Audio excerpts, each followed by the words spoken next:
for even though they knew God, see, the Bible just assumes everyone knows God. God, as I said before, doesn't believe in atheists. It says, even though they knew God, they did not honor him as God or give thanks. But they became futile in their speculations, and their foolish heart was darkened. Professing to be wise, they became fools. I remember hearing a preacher say one time you can have 34 degrees and still be frozen solid. You can have a master's in every course a college offers. You can have your doctorate. You could go on to win the Nobel Prize. You can be the smartest person who's ever lived. And you could still, at the end of your life, even though you've gained the whole world, lose your soul. Because you didn't have the one thing that mattered, which was Jesus Christ. He's the only one who matters. The biggest problem that you have and that I had was sin. Not only the sin nature inherited from our father Adam, but then our own sin piled on top of that. We're blinded by the world, we're blinded by Satan, and we're blinded by our own sin. But see, God, Jesus, came to give sight to the blind. He came to heal the sick. He didn't come for those who think they're well. He didn't come for the righteous. He came for the sick, for the leper, for the dying, for those who recognize their need for a Savior. All right, friends, the wickedness that we see in the world begins in every single human heart.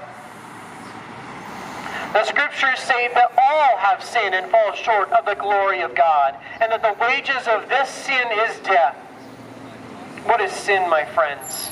It's the fact that you and I, my friends, do not live to perfection, that which is right, that which is holy, and that which is just. You and I, my friends, were made to live for perfection.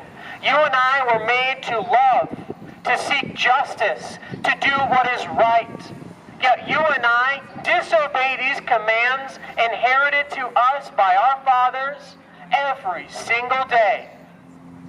Jesus says that the law says, you shall not murder. I think we can all agree that murder is evil.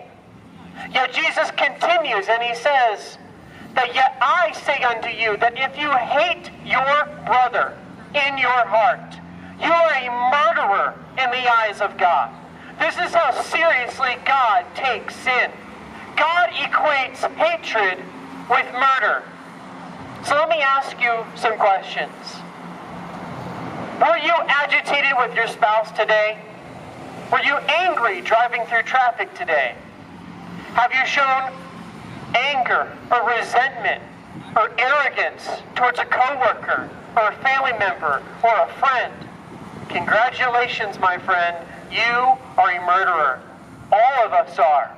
The wages of sin is death against every single human being, and that is why you are guaranteed death, and so am I. There is nothing that can be done to avoid death, my friends.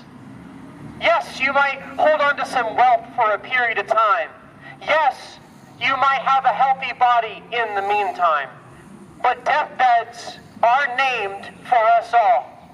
One day a coroner will put a tag on your body identifying your date of birth and your date of death and your name.